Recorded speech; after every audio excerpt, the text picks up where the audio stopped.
The Angels have quite the number of core players up for arbitration. The question is, with each one, do we forego their arbitration years and sign them long term, or do we kick the can down the road for another season? Welcome back, everyone, to the LA Angels franchise. We've got the entire offseason here in this episode, plus a little spring training action towards the back end. Kind of preview and set up who our 26-man roster is heading into opening day for season number 2. But offseason stuff, contract negotiations. We are here at the arbitration phase. And if you guys remember way back when in the introduction video, I talked about how I kind of wanted to make this series a little bit more of a challenge. I didn't want to make all the decisions. You do that, you can kind of pick and choose what contract makes the most sense for potential players and younger players and older players. Like, I didn't want to cheese it up. So we implemented a wheel spin, and that's going to determine whether or not a guy is going to get an arbitration deal or if we were going to sign them for a longer term deal. Now, everybody here on this list, this slow scroll, everybody came back except for Wantz and Plesac. I did not offer any sort of deal to them. I just made the decision that I didn't want to. So we didn't have to wheel spin them. I didn't want them back. So that's a decision early on that I'm making. So we will be actively looking to trade away Zach Plesac. And I honestly didn't really find much for Andrew Wantz. So a little spoiler alert, we did not trade him. We would just let him go. Tyler Anderson, kind of the same deal. Yes, he's a 60 overall at this point, and it's going to cost a lot of money to cut him. So he's going to be a guy that I'm going to be looking to move on from as well. Maybe another team out there feels like they can find some value in a left-handed veteran. I don't know. We'll have to see. Now, Ben Joyce is an interesting guy. 65B, he's definitely going to be growing into that role as one of our top back-end relievers. I don't know quite yet if he has a job guaranteed going into season number 2. His overall is still a little bit low, but his per nines are pretty good. He might win a job. He might win one here in spring training. So we'll leave the door open for him to compete. Now, looking at the rest of our groups here, we've got at second base Sung-Chae Chen, plus 10 against left-handers in the power category. So he definitely is progressing in the right way. So I really don't want to address second base as a spot. You could. I mean, Rengifo is kind of a utility player at this point. Really good against left-handers. Third base, you've got Thomas Woodson's on the come up. You've got Rendon is kind of fading away. You've got Elvis Martinez, who's going to probably end up being a guy on our 26-man roster here with more regularity at some point. You've also got Sean Fuentes here, who's like a 74, 75 overall player. His potential's not that great, though, but he could get a boost in the game, not just manually for me, but he could get a boost in the game itself if he starts winning awards and Player of the Month and things like that. So it does happen. It's very random, very rare, but it does happen from time to time with some of your prospects, some of your players. Outfield, we could probably stand to get another outfielder. However, Deshaun Knowles is on the come up too. Saw that +7 contact against left-handers. I'm excited for Deshaun Knowles. And what's funny is in the now, I'm kind of more excited for Knowles than I am Joe Adell. And Adell in this game has a better potential rating at a B. But for whatever reason, he just doesn't perform. Nelson Rada is also challenging Joe Adell in the future. 1961C. Not a bad player. Something to keep our eyes out for. Now, free agency list. A lot of good players. Corbin Burns, Alonso, Soto, Santander, Bregman, Fried, Teoscar, Brandon Drury's back in there. Shane Bieber. A lot of great players. We would be smart to go after one of those guys, right? Only if only this was a quick rebuild. I want to do the more realistic approach. As you guys know, here on this channel, I like to go the realistic route. And just that slow scroll, I mean, you see that there are guys there that would help us, but they're older. And I feel like they would block our younger guys from that much needed progression. So I want to see how they're going to do. I want to test the young guys in this season number 2 to see if they're going to be part of a long-term solution, long-term plan, or not. Now, we have been presented with this offer. We were looking for a closer. We wanted to flip Zach Plesac away for a closer. And honestly, I think it's a great trade for us because Joel Payamps is getting blocked by Devin Williams. They also just drafted a closer. So I think it makes sense.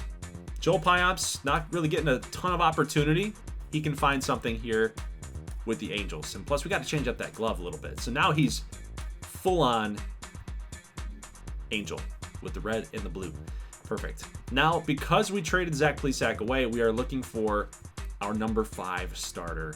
And no, it's not going to be Max Scherzer. The regression scares me, but it was kind of interesting. I like that interesting take that 40-year-old Scherzer could be our number 5 starter for the Angels, but not going to happen. I was interested in James Paxton. He pitched well for the Dodgers, but I'm kind of feeling a little frisky here with Mike Soroka. He's young. He's pretty young, 27 years old. He's just starting to come into his prime. 28 years old is about your prime in baseball. And he's getting some progression too. So I kind of like him as an idea. Maybe he can turn his career around here. We do have a spot open, and it just kind of makes sense. Again, with that youth push that we have. I'm not saying he's a spring chicken out here, that he's super young, but it's a good age to get a guy in free agency. A lot of those guys are 30, 35 years old, and regression is going to start hitting. But even if Soroka doesn't work as a starting 5 guy, he could be our number 6 dude if we want to kind of swap him out with Jose Suarez. He's our number 5 guy right now, but he's got to take the job away from Suarez. So there's going to be a battle in spring training to see who that number 5 guy is going to be. Now, relievers. I was looking at Hector Neris, 78B, but I also like Jonathan Loaisiga. He's going to be a little bit of a cheaper option. Hector Neris was about $2.5 million for the Cubs, and they were kind of lowballing him there at that point. So I do like the idea of another right-hander. We've just lost Andrew Wantz, right? So Loaisiga's got that 98 walks per 9 plus a 99 velo and the outlier quirk. So I do like him. Let's offer him up a contract and see how it goes from there, right? So he's definitely going to be in our back end as a setup guy. I like it. Kyle Farmer is another guy that's talking to me here. He can play second, third, and short, catcher, and first base. So he's very, very unique. And with that clutch rating and the contact against left-handers, and the fact that he had technically his best season as a pro in simulation, I think if he played as many games as he did in 2021 for the Reds in real life, I think he would have surpassed those numbers, and that would have been a career year for him in 23. But I like him. That clutch rating, that contact rating against lefties, he's just a unique player. I think he's going to play mostly the corners. We were looking at 2-hit wit as well. Second, first, third outfielder, can run a little bit too still, even at 36 years old. But yeah, I just felt like Kyle Farmer was the better answer for us. So we're going to go with Farmer. We're going to forego the idea of Whit Merrifield. I've always been a Whit Merrifield guy, so it was kind of hard for me to say no to. But look at this. Robert Fujita, shortstop. Remember him? We were scouting him pretty heavily in this season 1's draft class, and he didn't get signed by the Oakland A's. They let him walk. They let him go. They couldn't get a contract up with him.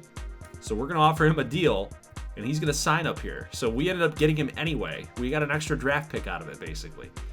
A couple other players here. We got Richie Gomez that I liked. Yes, he's a 54, but I see potential. I think he could grow as a minor league guy. Kyle Lewis is just another minor league addition. And Keaton Fisher was a guy that apparently we didn't sign for our draft pick, so I brought him back in here because he was also in the free agent list. Now here's a little recap. We did get Soroka. We did get all of our guys that we offered up a deal for. Kyle Farmer is back here. Loaisiga is back here. So awesome job by all of our team to get these players signed up. Now, Tyler Anderson, I'm trying to move this guy. This dude, Kelly Bearden, was a good offer from the Pods, but there was something telling me in the back of my mind. I was like, that guy was just drafted. He was just in the draft class. So it didn't make a lot of sense. And I did go back and verify, yes, he was. And it's just not a move that I felt like was real. You know, they just drafted the guy. Why would you trade one of your younger dudes for a 60C 30-plus-year-old left-handed pitcher? Like, it just didn't make any sense. So we will add Christian Sepulveda into the deal to go get Homer Bush Jr. Not an earth-shattering move by any means, but I did kind of like it. We add another outfielder to our mix because, again, our minor league just needs an infusion of talent. Regardless of the ratings, we just need more potential. We need more potential. We need more talent. Now, draft lottery, we, of course, did not get into the lottery per se because we did make the postseason. Kind of the downfall of having such a great year. But now in the Rule 5, there's some good players up here, like Michael Kopech, 66A. If he has a couple of good seasons, if he can string some of those good years together, he could actually become something. But some of his per nines, still a work in progress. Now, outfielders. I like what I see here from outfield. Nico Hulsizer, very well-balanced hitter, a little bit more on the power side than contact. And I'm okay with that because this lineup needs a little bit more thump.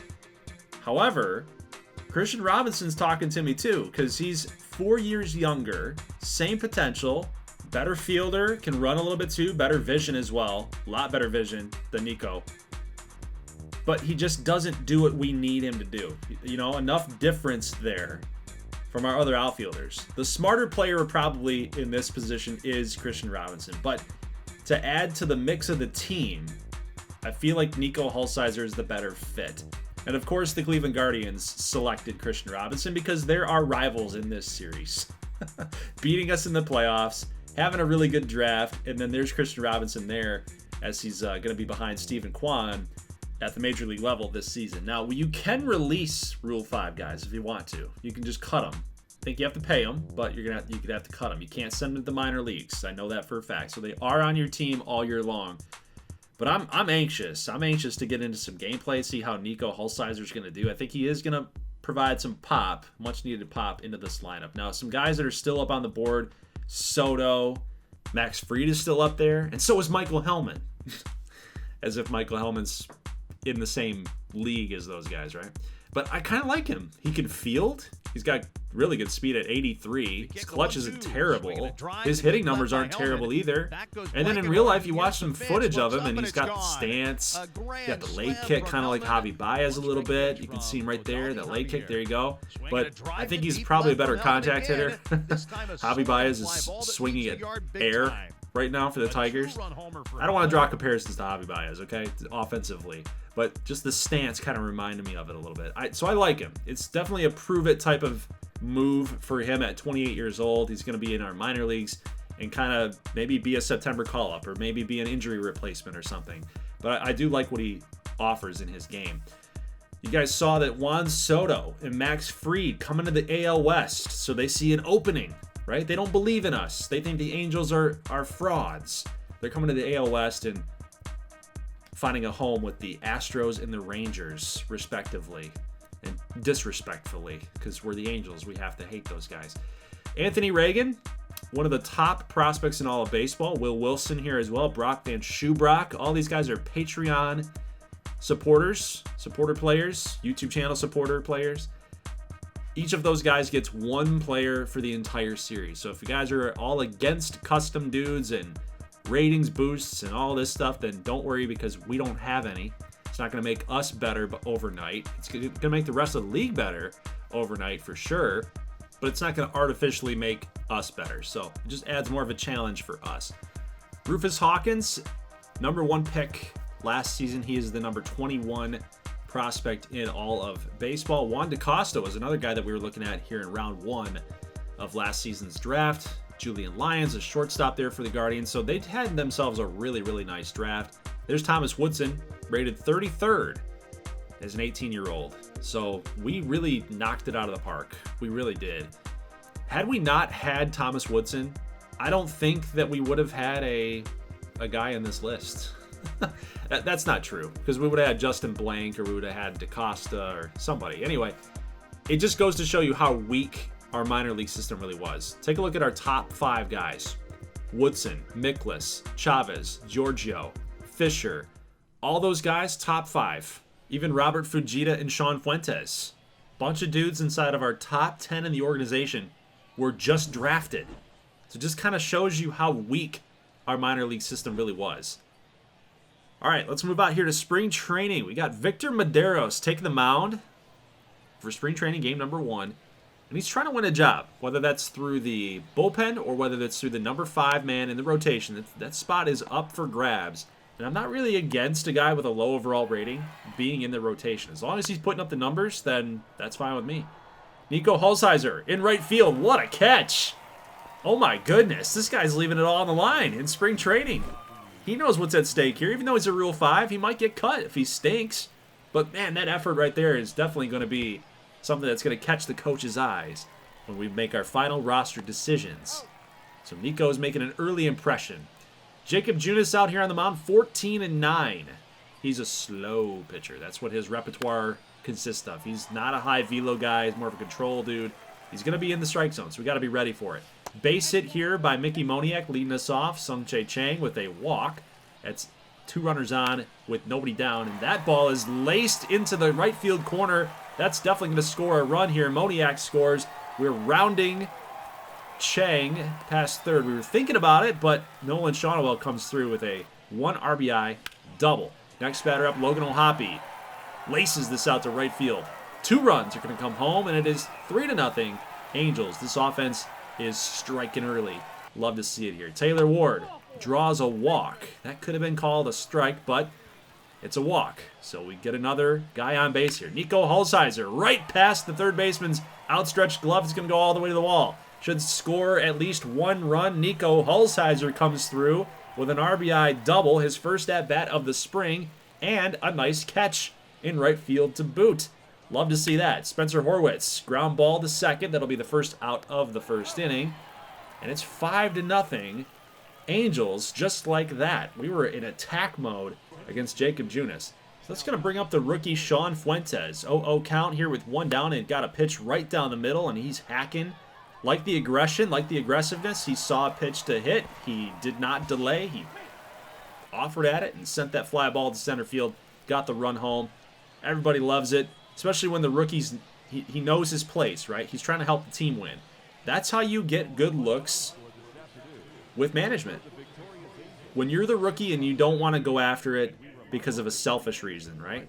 You go after it because you know that that's the job that you have to do. You get that run home, that goes a long way. And it did end up going a long way. We win the game 6-3. Loaisiga came in, gave up 3 runs. I could have showed that to you guys, but the game was already in hand. It's kind of one of those deals where we've already figured out the Angels are going to win, right? Now, Chang is at 296. Shawnwell, 347. Horwitz is having a good spring at 308. We've had a lot of good performance here in spring training, and we're a little over halfway through, and I'm kind of getting a good feel about who's going to make the team and who isn't. Most of the guys here, like Neto, even though he's not really performing, he's definitely going to be a guy that wins a job. Farmer's in, even if he was struggling here, but he's hitting at 406, so it doesn't really make my job any harder. Evan White doesn't have a knock yet. He's still zeroed out with 9 at-bats. Kyron Paris is kind of an issue. 1 at-bat in all of spring. Then you got Sean Fuentes hitting 333. So really not enough sample size to make a decision on whether Kyron Paris is going to make it or Fuentes is going to make it. Really a position battle between those 2 dudes. But you have nothing to go off of with Kyron Paris. So next couple of sims, I want to see what Paris can do. Now, Soroka's over a 7 ERA and a 1.6. That's not good. That's pretty bad. Ben Joyce has 1 inning pitched. That's not enough. I really don't like how the show manages spring training action. I really, really don't. I wish there was just a better way to do it. Guys that were shooting for that number 5 role, you had Medeiros. He's only got 3 innings pitched. Those were the 3 innings that he pitched in game number 1. You've got Cheney and Daniel. We're trying to vie for that number 5 role as well, but I think Suarez did enough. I think he had like 10 2/3 and a good ERA, good whip, and he was already here last year too. He was a long reliever, made some spot starts. So I think he's earned the job. I think he's earned the number 5 role, but really we're just trying to figure out some of the relief guys. Now, Kyron Paris, he's only got 1 at-bat all spring, so that was a big one right there. Top of the 9th, base hit here. Base is juiced now with 1 down. Would have really liked for him to get an RBI there to tie the game up, but that's what Deshaun Knowles is going to do. Lifts a fly ball out there to left fielder, and that is going to score the run, maybe, potentially. Got a good slide in there, so we are now tied up 3-3. Daniel Lynch is going to come on, so the Royals do make a move here, but Rengifo hits lefties really, really well. He actually does a lot better against those lefties, but he's not going to come through here, so we will be going to extra innings. We're going to skip the bottom of the 9th because the Royals can't get it done. We're going to jump to the top of the 10th as Logan O'Hoppe sends a deep fly ball to center field. That baby's gone. It's a 2-run shot there for the Angels. Everybody loves that. Great swing by Logan O'Hoppe. Continues to have a hot spring. Let's go to the bottom of the 10th inning. Here's Deshaun Knowles. Fly ball out to him in center field. That will definitely score the run. And both runners are going to move up, actually. So now we got 1 out with another man on base here at third. Drew Waters steps up, and Hulsizer is going to get underneath this one. Let's see how much of an arm he's got. Holsizer tosses this thing into home plate, but no, he's going to be cut off there at first base, and now the game is tied. So Ben Joyce cannot come through and shut the game down. It's now 5-5. We had a little bit of a misread there at second base after the base hit from Sean Fuentes. Thought that that ball would have gotten caught on the line drive, but Fuentes comes through, advances the runner to third. We've got runners on the move. That is Fuentes stealing a bag, but Kyron Paris comes through with a big knock. It's going to land at the warning track just short of a home run, and he wants more. Kyron Paris going for third. A triple. It's now 7-5 Angels, but man, Kyron Paris, you think he wants that job? I think so too. That was huge. Deshaun Knowles, base hit. The perfect right past the shortstop. He's going to drive in another run. Nico Holzheiser's the next batter here. 2-2 pitch, and that is a deep drive to left field. At the wall, it is just short as well. That's going to drive another run home for the Angels. It is now 9-5. And these guys that are vying for that last spot, Holzheiser, Deshaun Knowles, Kyron Paris, Sean Fuentes, all these dudes are coming through. And Zach Neto puts the exclamation point on this game. 11-5 is your final score as he hits a 2-run shot. Man, oh man. 16 hits for the Angels offense here tonight. And as we sim forward, we'll see actually how everybody else performs and make a final decision on who's going to make the team. I think no matter what, Holzheiser is safe. He's hitting 246, has a home run or two in simulation, so I think he's fine. Zach Neto's not going anywhere, even despite him batting below 200. But the Kyron Paris, Deshaun Knowles thing, that's interesting to me because I don't really know what to do there, even after that game. Really don't know what to do because Knowles is still hitting pretty well. Kyron Paris, limited sample, but I think if he makes the team, we have him in gameplay, he could be really good for us. Chang hitting 289, Sean Wells doing well. Moniak 277, Horwitz having a good spring at 324. Holsizer up to 272 with 3 bombs. That's awesome to see. So it seemed like it was a good pick. Good Rule 5 selection here. Rendon, 348. Where does that come from? Joe Adell, 125. Kyron Paris had 17 at-bats in 294. So that is going to be really tough. 40 at-bats for Deshaun Knowles, a 300 batting average, and Sean Fuentes over 300. That's going to be a very, very tough call between those 3 guys. Who's going to make the team? But Medeiros, 5 2/3. He pitched 3 in gameplay, and then the rest he had 5 2/3. So I don't know, just not enough of a sample to make a decision there. Zuniga, not a good enough overall, so he's not going to make it. Loaizaga, 5 innings. It's fine for a relief guy, the back end dude. So I think the decisions are made. It's going to be Suarez as the number 5 dude, and Soroka's going to get called down too. But really, really tough call for me with Kyron Paris. I think he's kind of victim of not enough sample too. Because I think Deshaun Knowles and Sean Fuentes are the guys that won the battle. They had enough at-bats. They did well in sim. And Joe Adell was also pushed. He was being pushed by Holsizer, and he was being pushed by Knowles, and he's the guy that lost the battle. He didn't hit well enough. He might have played some good defense, but we don't really need that. We've got Knowles that can provide that too. So really, if you're Joe Adell, you got to get the offense moving, and he just didn't do it. Now, Quijada has no options available. I like his per 9s.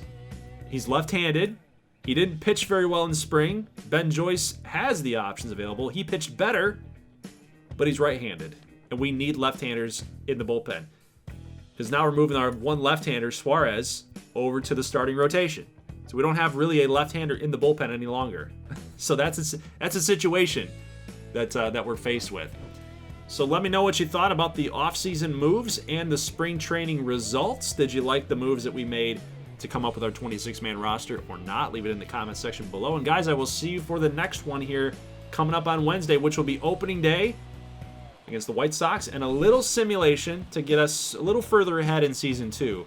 And what I want to kind of do in the future of this series is move a lot faster. We're going to move a lot faster than what we had done in Season 1. Season 1 was just all about kind of laying the groundwork and seeing what this team was and how we're going to rebuild it, if you will, and really focus on our draft. But now that we're kind of in that mold of we got players that we want to build a core around, we kind of know who we are and what we are, and what the direction is, we're going to move a little bit quicker to get this rebuild really done the right way and win a freaking World Series for Mike Trout. How about that? So guys, if you like this thing, I'll see you in the next one. As always, thank you so much for watching, and peace.